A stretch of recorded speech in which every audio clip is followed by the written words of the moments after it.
Hi guys, it's Charlotte and welcome back to my channel. It's wrap up time. I love this time of the month where I get to kind of reflect and review all of the books that I've read this month and also update you on my reading goals for the year. Am I on track? And so I'm going to start off, as I usually do, with a little snapshot of my statistics, and then I'll get into the reviews, and then at the end I will put up on the screen my best book of the month in the flowchart that I do at the end of every month, and my runner-up book of the month. So we shall see by the end of this video what books filled those slots for April. Starting with the stats then, you'll all be very surprised to know that I completed 4 books this month. And the reason for this is because I DNF'd 4 books this month. Now I will be discussing the 8 books in total, starting with the 4 books that I read and then the 4 that I DNF'd. And the reason for this is that I actually got a substantial way through all of the books that I DNF'd. So I got through between 40 and 60% of all 4 of them. And so I feel like it would be helpful to review why, because I was excited and anticipating all 4. And so it really was very difficult for me to DNF. And this has been the hardest month in terms of letting go of those books and DNFing them, because my yearly goal this year, as a lot of you know who have been around my channel for a while now, know that I want my average star rating for 2023 to be 4 stars or above on Storygraph. So in order to do that and accomplish that goal, I need to be not holding on to average books just for the sake of it, because that will lower my average and I'll never hit that 4-star goal. And that is why it was really difficult to DNF these books, because in previous years I would have clung on to the bitter end and gotten to the end of these books and rated them 3 stars because they were just okay, they were average, I didn't really have anything exciting to say about them, they were just sort of filler. And because I have to really cut that out this year, it was very difficult to DNF literally half the month's reading. So my average star rating for this month then was 4.13, which is great because that means that my overall for the year so far is 3.94. So I am slowly working my way back up to 4 stars after letting a few books slip through the net early on in the year that were 2 and 3 stars as I was sort of warming up into this yearly challenge. I read 0% translated fiction this month. I think because I spent a lot of time reading translated fiction for the International Booker in March, I've had very much a month off from translated fiction, but I am back on the translated fiction bandwagon for May, and I have 3 books on my May TBR that you would have seen in my May TBR video, because my cumulative total for the year in translated books is 30% of the books that I've read so far this year have been translated, which I'm really, really chuffed about. And so then the percentage of new to me authors, which is also a statistic that I like to track, was 50%. And that then leaves the cumulative percentage for the year so far is 70% new to me authors, which I'm not surprised about. I'm very much a magpie, I'm attracted to new and shiny things, and so the fact that I read predominantly new authors, I think, is indicative of that. Another statistic that I like to track is the gender balance of my reading.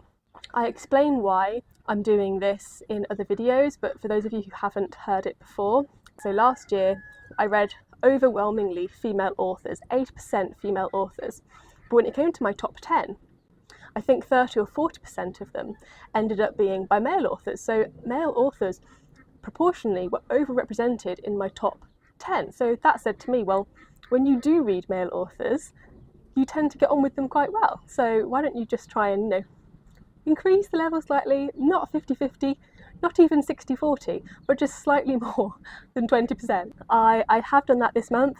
This month the gender balance then was 50-50, which is, I think, the best so far. And so that leaves the cumulative balance of 40% male and 60% female authors that I've read so far. So that concludes the stats, and we are now into the meat of the situation. So the first book that I want to talk about, I read all the way back at the start of the month, and this is Wayward by Emilia Clarke. I don't know where Emilia Clarke has come from. Well, I do literally, I mean, she's from Australia, but in terms of her literary prowess, she is a debut author and she has knocked one out of the park with this book. I was absolutely staggered by just how good this book was. If you enjoyed Evie Wyld's The Bass Rock, this book will just blow your socks off, because it is doing exactly what Evie Wyld's The Bass Rock is doing, but 10 times better. If you thought Evie Wyld's The Bass Rock was just okay, like me, I gave it 3 stars, I thought it was average, read Wayward, because this is what Evie Wyld was trying to do, and Emilia Hart just takes it, and she just does an absolutely outstanding job of the same concept. That concept of centering 3 different women's lives from 3 different time periods around one geographical location. In Evie Wyld's book, it was The Rock, and in Emilia Hart's book, it is Wayward Cottage. And so we follow one lady in the present timeline. She is fleeing an abusive relationship, and so that's why she ends up at the cottage. In the 1940s timeline, we follow a young girl coming of age. She is part of high society, so her parents very much want to get her married, and it's about, I guess, loss of innocence. And then the third timeline is way back in the 1600s. There's a witch trial going on. We're in the courthouse, hearing the testimony for why this girl is a witch, and so it's kind of high octane drama in that sense as well. But all 3 women are centered around Wayward Cottage, who is named after a family called the Waywards, and all of these women are interlinked familiarly. It is absolutely staggering, because unlike The Bass Rock, where I felt one timeline was weaker than the others, you don't have a weak timeline in Wayward. All 3 storylines are as strong as each other, and that really is amazing. It's really, really hard to do that, and I think the fact that a debut author has just come along and been so successful is just unheard of. I don't think I've ever read a debut novel in this genre that has been as successfully as this book. This I picked up by total chance. This was a discounted 99p book on Kindle, and I literally just thought, oh yeah, I've heard of that, I'll pick it up, and tried the first chapter of it and was absolutely gripped. I couldn't believe what I was reading. And it just got better and better and better until I rated it for 4.5 stars. But really I'm hesitating on giving it 5 stars, because I don't think I'll forget that. I think it is absolutely exceptional, and I urge you all to pick up this book as soon as you can possibly get your hands on it. That takes me then to The Good Doctor by Damon Galgut, and this was also an exceptional novel for me. This one is very subtle. It combined a lot of what Damon Galgut does really, really well, which is great writing combined with actually quite a quiet plot, which has significance the more you read it, and as more of the layers are peeled back, you see the significance behind why this doctor has been stuck in the same hospital for 10-20 years. The flashbacks to him and his role during the war in South Africa, and how jarring he finds this new young doctor who has come and has all of these new ideas and clinics that he wants to run, and all the optimism and kind of hope of youth, and the disenchantment, I guess, of this more mature doctor to the realities of life. And and slowly the tension in this book builds for a variety of different reasons, but I found myself in the quiet moments of the day wanting to get back to this novel and wondering what happens next, and carving out time during my day to read this novel. So I feel like once it hooks you in, you're really hooked in, and as I say, the writing of Damon Galgut I really, really enjoy. A repeated phrase or theme that I found in The Good Doctor was this phrase, "There might be a lesson in all of this if I could only find it." And I feel like that is kind of a central message of what Damon Galgut is trying to get at, that we very much don't learn from our mistakes because we can't find where the mistake was. I can't say this was a ton of plot, but it had enough plot development to keep me interested and captivated. The next book that I read was The Last Kingdom, and I am a massive lover of the Last Kingdom Netflix series. I think it's probably one of my all-time favourite series, along with And with an E. I'm so invested in the characters, and I just knew that at some point in my life I had to start Bernard Cornwell's 13 book series. The book, like the series, is just so funny. There's this one scene where Uhtred, who is our central protagonist, is acting as translator between the Christian monks and the Danes, who are there to basically take over and steal the wealth of the church. They try to come to an understanding. The monks say to Uhtred that there will be peace if the Danes agree to be baptised. Uhtred translates this to the Danes, who kind of look at him and say, "What is baptised?" And because they're Northmen, they're Danes, they have a totally separate religion. And so Uhtred says to them, basically, you stand in a barrel of water and they pour more water on top of you. And the Dane looks at him, very confused, and says, "You mean they want to wash me?" And it's just, it's fun of very comic lines like that. Meanwhile, surrounding Abba, who is the leader of the Danes, meanwhile, during this conversation, there are other Danes around Abba who are basically kind of like shifting from foot to foot and looking at each other nervously and holding Thor's hammer, which is on a rope around their necks, and they're kind of holding it as to kind of like ward off the evil spirits that they seem. And one of Abba's men says, I don't want to be washed. And it reminds me of sort of, you know, when you have a child or a dog and you take them to the park and they become incredibly muddy and then get home and don't want to have a bath. The last thing they want is a bath, they want to stay muddy.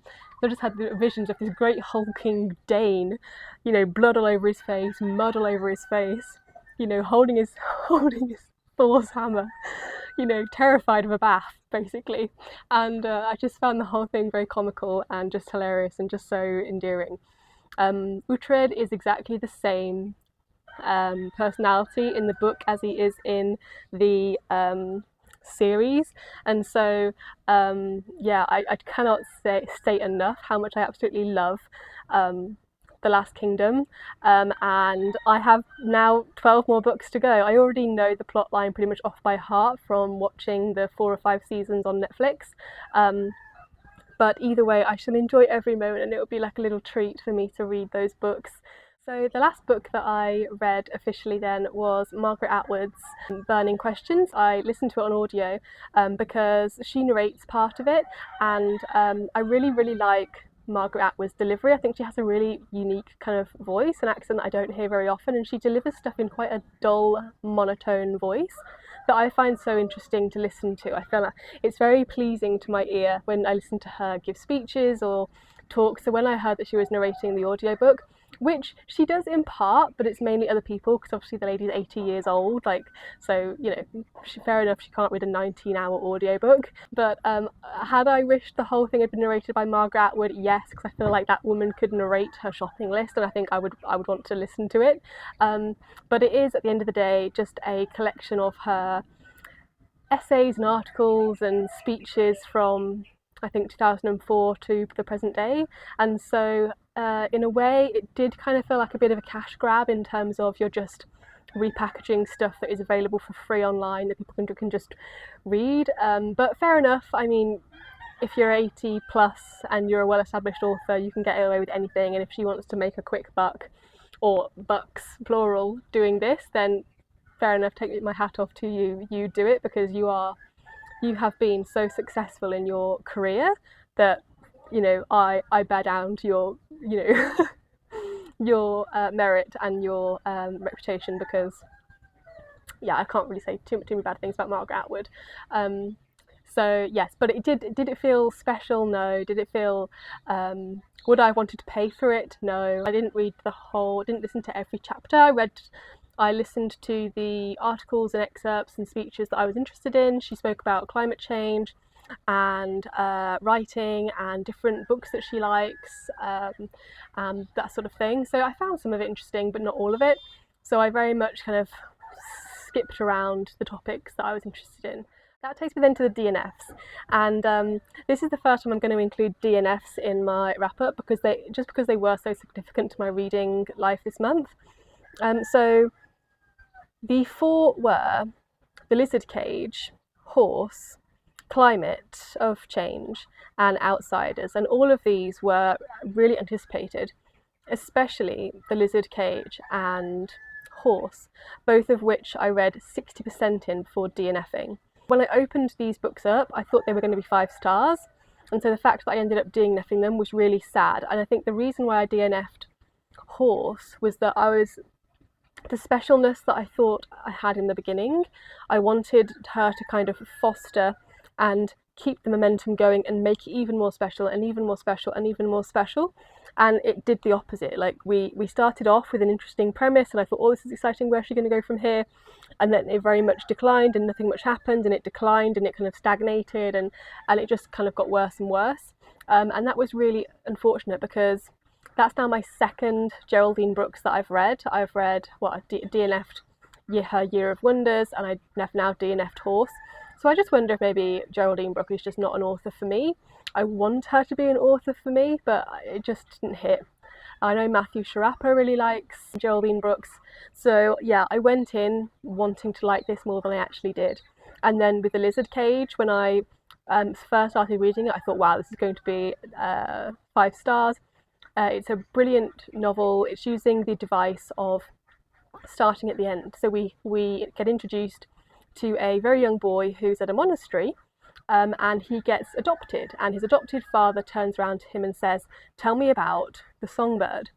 And as a reader we're thinking, right, who's the songbird? How does this adoptive father know that the little boy knows the songbird?